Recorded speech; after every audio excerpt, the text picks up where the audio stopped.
I'm telling you, these countries are calling us up, kissing my. Coming up on WFT Midday, President Trump's tariffs plan kicked in overnight. How this trade war might hurt your wallet. Plus, the results are in. Why a local election may indicate a change in government. National champion, Florida! And the Gators are back home after winning the 2025 NCAA Men's Basketball Championship. We'll show you how the Gainesville community is celebrating the team. WFT Midday starts right now.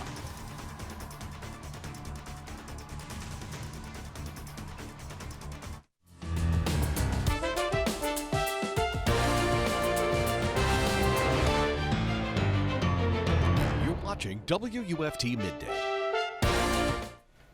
Sweeping tariffs kicked in overnight just 1 week after President Donald Trump announced his plan. This is WFT's Midday. I'm Kade Sowers. And I'm Jessica Wilkinson. China already made a promise to fight to the end, announcing it will wage its own tariffs against the U.S.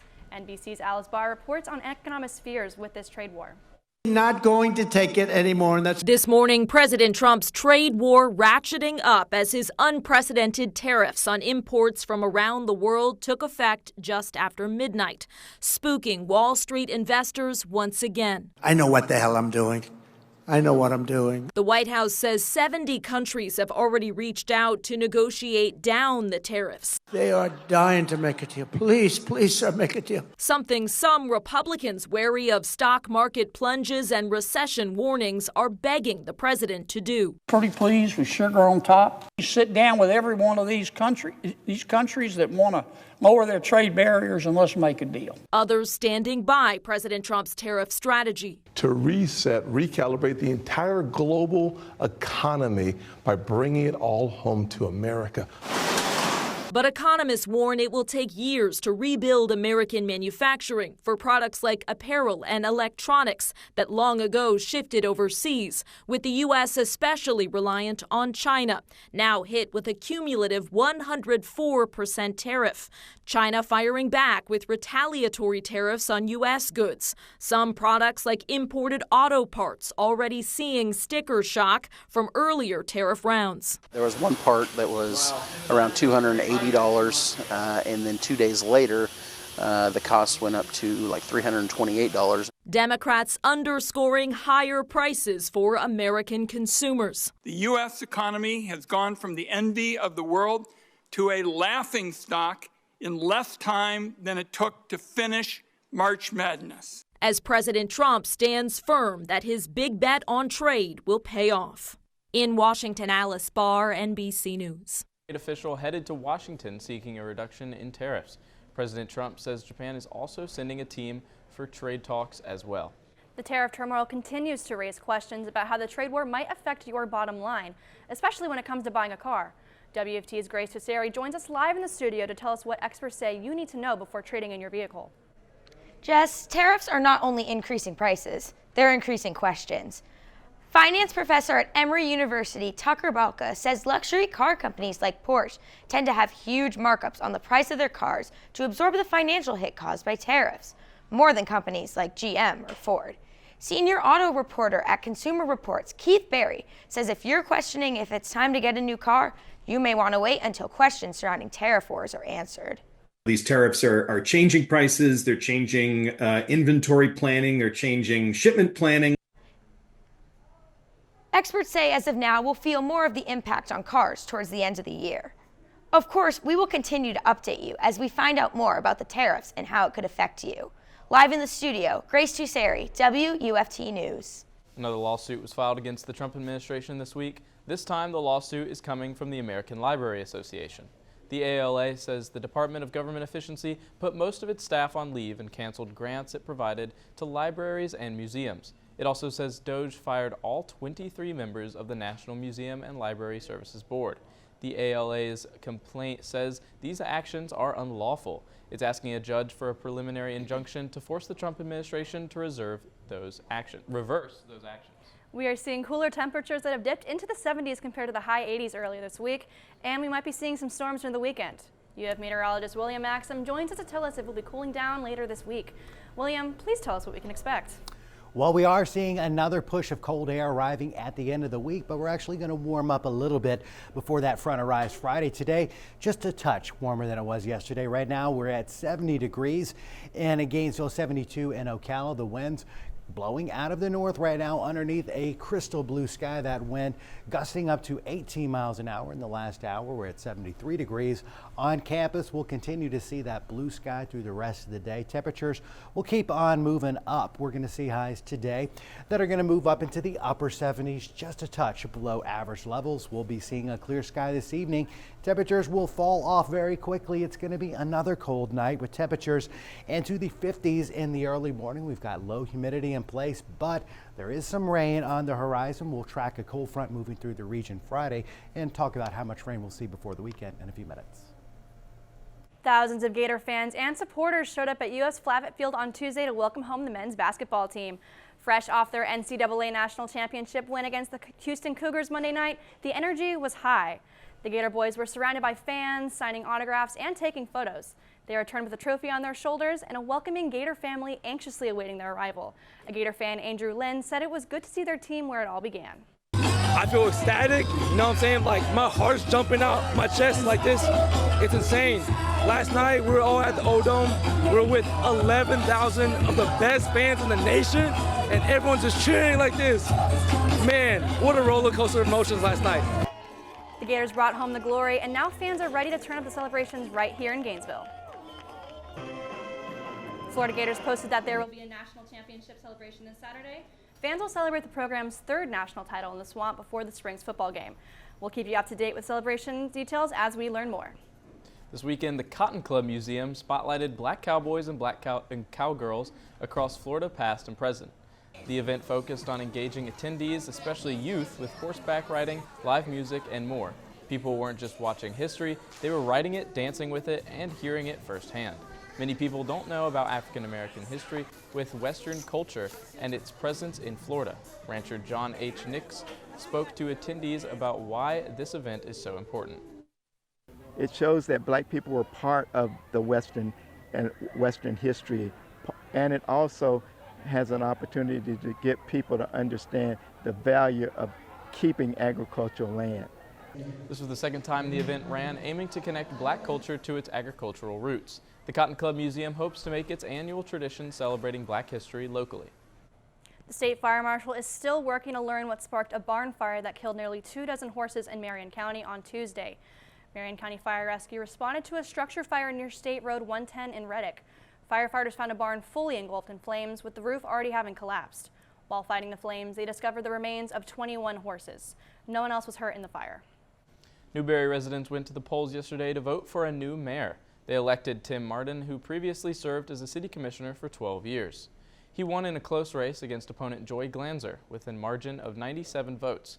Residents also voted for 2 city commissioners. Donald Long will replace Martin's commission seat, and the incumbent Tony Mazon kept his commission seat. For a deeper look at this story, we invite you to visit WFT.org. While Newberry residents favored the incumbent candidates, you'll see 2 new faces in Alachua City's Hall. Walter Welch beat incumbent Mayor Gib Copier by just 21 votes, ending Copier's nearly 15-year run as mayor. And Jacob Fletcher beat Vice Mayor Ed Potts for a commission seat. Their victories are the latest in a series of changes to the city's leadership brought on by a rapid period of local development. And the Marion County School Board is looking for an interim superintendent to start in May or June. The expected salary is between $125,000 and $170,000. You can apply on the Marion County Public School website by tomorrow at noon, and the decision will be announced April 29th. And if you're looking for an early dinner, you may want to head over to Texas Roadhouse. Alachua County Sheriff's Office is hosting a Tip a Cop event in Gainesville from 4 to 9 p.m. Officers are volunteering as waiters to raise money for Special Olympics Florida. The organization provides year-round sports and training competition for those with intellectual abilities.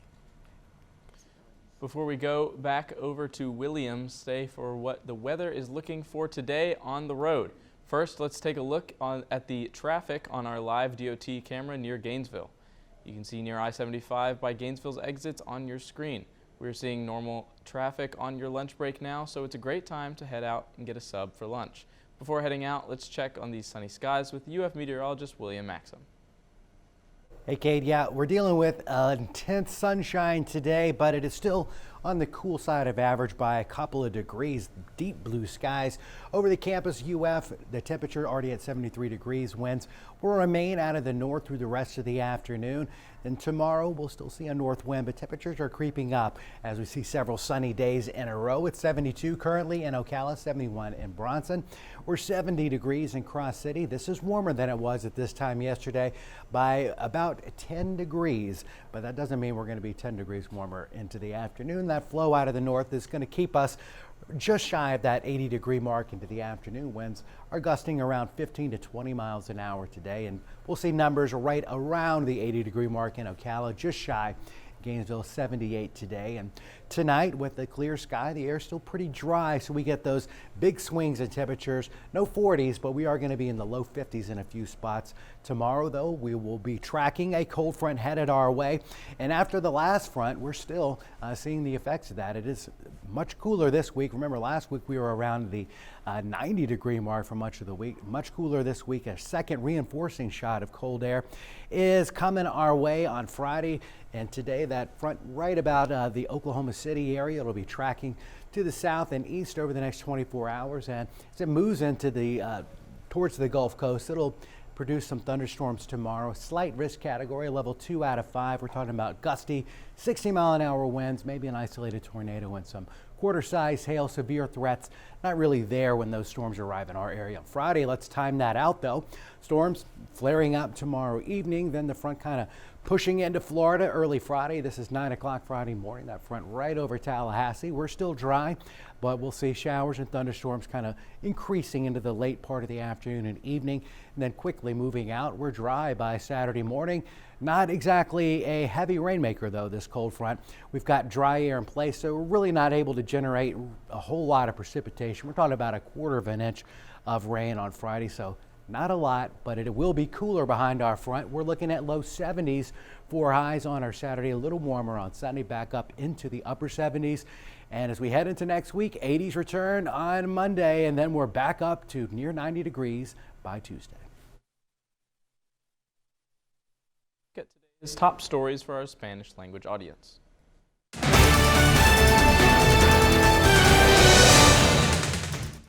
Hola, soy Azul Medina con tus noticias en 90 segundos.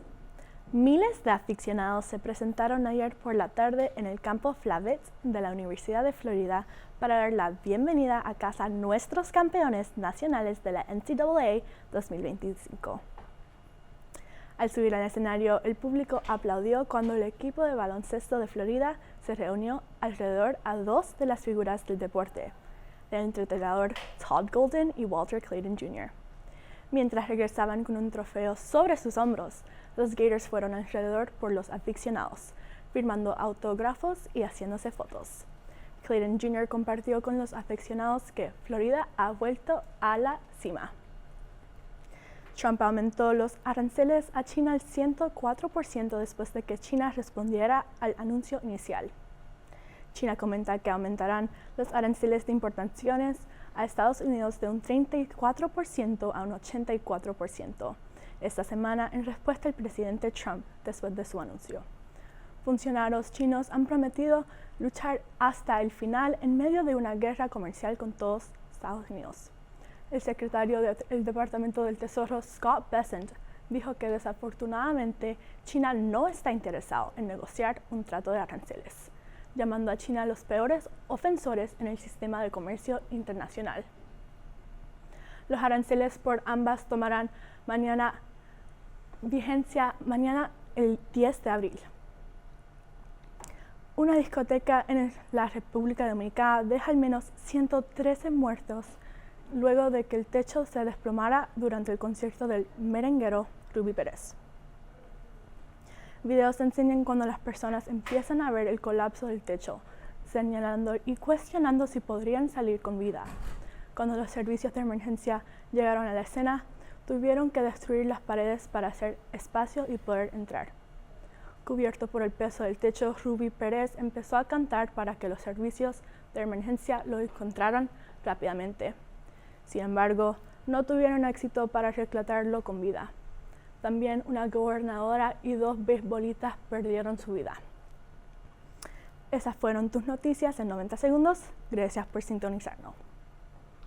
Tariffs and inflation are on the mind of most Americans today. Now some people are looking for new ways to save money. CNN's Abby Dodge spoke to an AI expert to find out how grocery store shoppers can use AI to save money.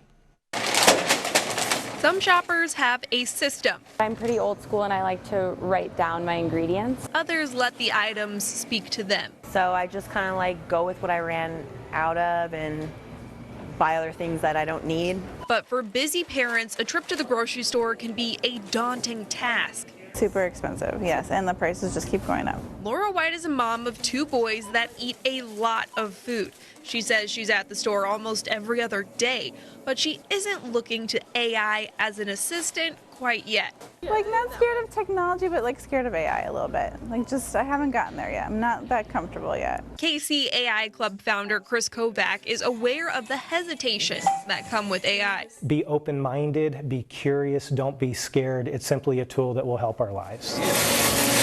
There are a few ways AI can help in the kitchen. You can ask the program to track your grocery budget, suggest affordable substitutions, or create a recipe with your leftovers. I hopped on the Perplexity program to see what AI suggested I do with the leftover arugula and chicken in my fridge. I told the program I wanted to keep costs low, like many Americans. It suggested a wrap, so I went shopping for tomatoes, cheese, and tortillas. Pretty cost-effective suggestions. You can use AI as a tool to hunt for deals and coupons, too. Please give me the top Mexican restaurants. Kovac says the more you use it, the better the results. So we'll start to become smarter about what we like, what we don't like, what our budget parameters are, and it'll become more tailored to us as individuals. Have you scanned your frequent shopper card? Some Kansas City shoppers say they're open to using AI when shopping because of the current economic climate. I definitely think that we'll have to get a little bit more resourceful with what's in our fridge or what's in our pantry, and I think we also might need to be more targeted when we go to the grocery store. With a potential helping hand from AI. That was CNN's Abby Dodge reporting.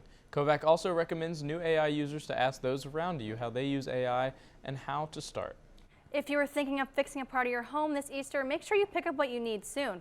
Well, that is if you're looking at Lowe's. The retailer says it'll close its stores on April 20th, Easter Sunday. This is the 6th year in a row that Lowe's has chosen to close for the holiday. The company says it's in appreciation of their employees and to give them time to spend with their loved ones. Other stores like Best Buy, Costco, Target, and TJ Maxx will also be closed. Cinnabon is turning 40 and is hoping for a resurgence of interest among consumers. Cinnabon is teaming up with Carvel to roll out new mashup desserts of ice cream and cinnamon rolls. Go to Foods, the company that owns Cinnabon, Carvel, and more, is opening a new location in Oregon. It's called Cinnabon Swirl. The menu includes the Bonini, a Cinnabon roll warmed in a panini press and filled with ice cream. The Cinnabon Swirl Sundae and ice cream sandwiches with cookies and soft serve. Cinnabon Swirl is set to open this May with plans to open more locations later this year. And we have more stories for you coming up later today on First at 5 on Channel 5. First, we take a look at the ICE protest happening now at Turlington Plaza and how students fight for their peers' rights. Plus, words from the new City of Alachua mayor and how tariffs are impacting the currency value. All that and more at First at 5. And before we go, let's get one last check on the weather, please. Let's do it. The weather looking good, and you want to check it a lot of times. We've got completely sunny skies today. We'll be into the upper 70s, and we're just a touch warmer tomorrow, just above that 80-degree mark. However, Friday, a cold front is headed our way. We'll see some showers and thunderstorms. Severe weather doesn't look to be in the cards, but we're just looking at a little rain and a drop in temperatures for the weekend. Highs will only be into the lower 70s on Saturday. We're warming back up, though. After that, we rebound all the way up to near the 90-degree mark by Tuesday. Well, thanks for joining us here today. We'll be back here tonight with First at 5.